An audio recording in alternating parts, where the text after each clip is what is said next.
అందరికీ వందనాలండి. మన ప్రభు రక్షకుడైన యేసుక్రీస్తు నామంలో మీ అందరికి కూడా శుభములు తెలియజేస్తూ ఉన్నాను. బైబిల్ గ్రంథంలోంచి ఒక మంచి లేఖనం గురించి మీకు చెప్పాలని ఆశపడతా ఉన్నానండి. మత్తయి సువార్త 7వ అధ్యాయము 7వ వచనంలో ఈ మాట రాయబడి ఉంది. అడుగుడి మీకు ఇవ్వబడును. యేసుక్రీస్తుల వారు సాక్షాత్తుగా తన నోటితో పలికినటువంటి ఈ మాటని దేవుని వారులారా, అడుగుడి మీకు ఇవ్వబడును అని చెప్పినటువంటి యేసుక్రీస్తు వారు ఈ మాటను బట్టి ఈరోజు మనం ప్రభువుని అడుగుతూ ఉన్నాం. ప్రభువుకు ప్రార్థన చేస్తూ ఉన్నాం తండ్రికి. ఆయన అడగమన్నాడు కనుక మనం అడుగుతున్నాం దేవుని వారులారా. అయితే అడుగుడి మీకు ఇవ్వబడును అన్న ఆ ప్రభు మాటని మనం పట్టుకొని అడుగుతున్నాం, కానీ అడగడానికంటే ముందు ఏముండాలో చాలామందికి తెలియదండి. అందుకని మీరు చూడండి దేవుని వారులారా, చాలామంది ప్రార్థన చేస్తూ ఉంటే సమాధానం రాదు.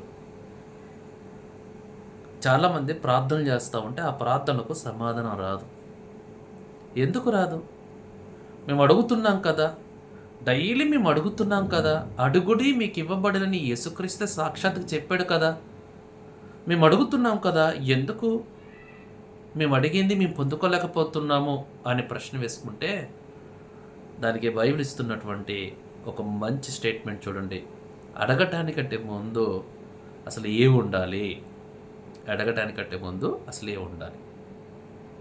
ఒక చిన్న ఎగ్జాంపుల్ చెప్తానండి. గవర్నమెంట్ నోటిఫికేషన్ రిలీజ్ చేసింది. దీనికి ఒక కానిస్టేబుల్ పోస్టుకో ఎస్ఐ పోస్టుకో నోటిఫికేషన్ రిలీజ్ చేసింది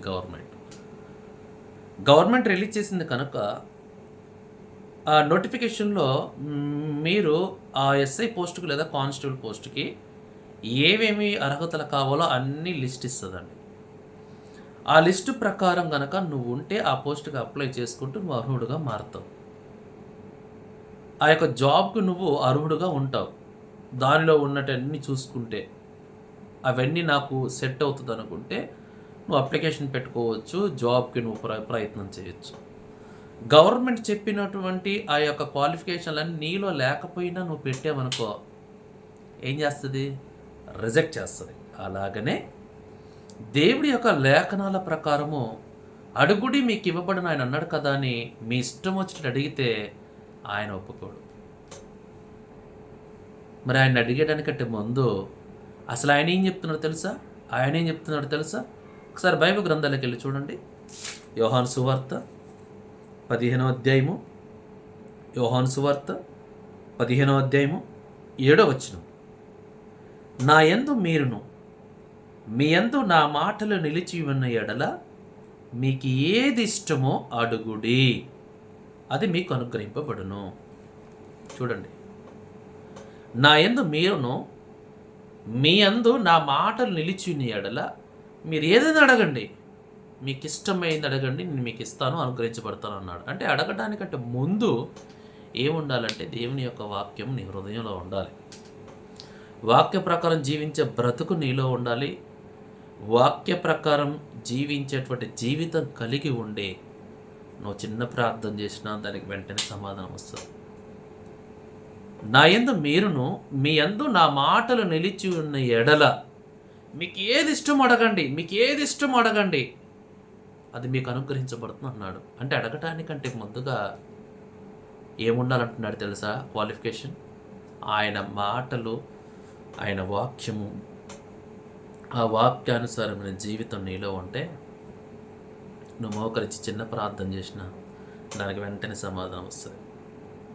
ఆయన మాటలు లేకుండా, ఆయన వాక్యానుసారమైన జీవితం లేకుండా, ఆయన అడగమన్నాడు కదా అని చెప్పేసి ఇక మోకాళ్ళేసి స్తోత్రం హల్లెలూయా దేవా నాకు అది, దేవానికి ఇది అంటే గెట్ అవుట్ అంటాడు ఆయన.